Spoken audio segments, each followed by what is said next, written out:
one of your Democratic opponents, if you get into the race, Senator Elizabeth Warren, announced today that she's not going to hold any big fundraisers with high ticket prices to get in. She tweeted this. Let's put it up on the screen.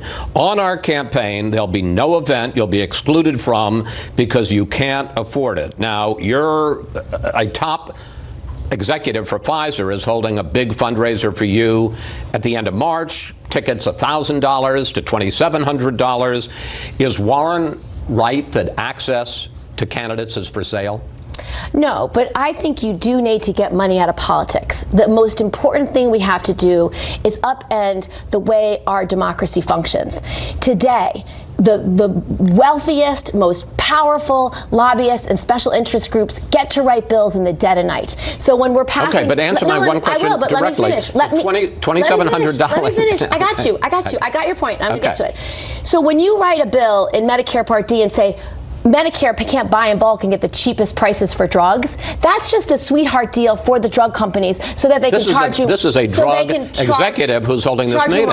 And who's a dear friend who I've known for years and years, who believes in my gay rights platform and believes in women's rights and women's equality. But what about $2,700 tickets? Let me finish. So what's wrong with Washington is there's so much corruption, so much greed. We can't actually pass common sense gun reform in this country, not because the American people aren't behind it, because they are, but because the NRA is more worried about gun sales than they are about the well-being of our kids. So what's really wrong with Washington is corruption and greed. Can you answer my question? Yes, just let me finish. Okay.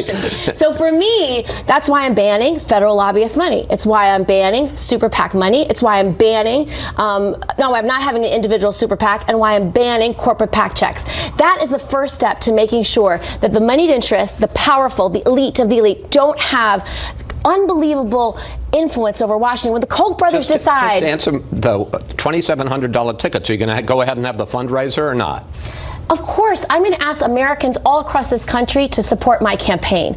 But taking away the influence that corporate PAC checks have, the fact that federal lobbyists get to control everything and write bills in the dead of night. And you don't see a contradiction I don't, because at the end of the day, people are going to support our campaigns because they believe in us. They believe that I will fight for women's reproductive freedom, that I will believe they will fight for LGBTQ equality, that I won't demonize people across this country. This country has always been great because we care about one another. We believe in the golden rule. We believe that you should treat others the way you want to be treated, that we in fact should care about the least among us. Okay. And so what we need to do is restore the power of this democracy to the hands of the people, not the special interests. May I make a suggestion? Not Will you come back on Fox? You can come back on Fox, and we'll have more time to talk about? Yes, of course.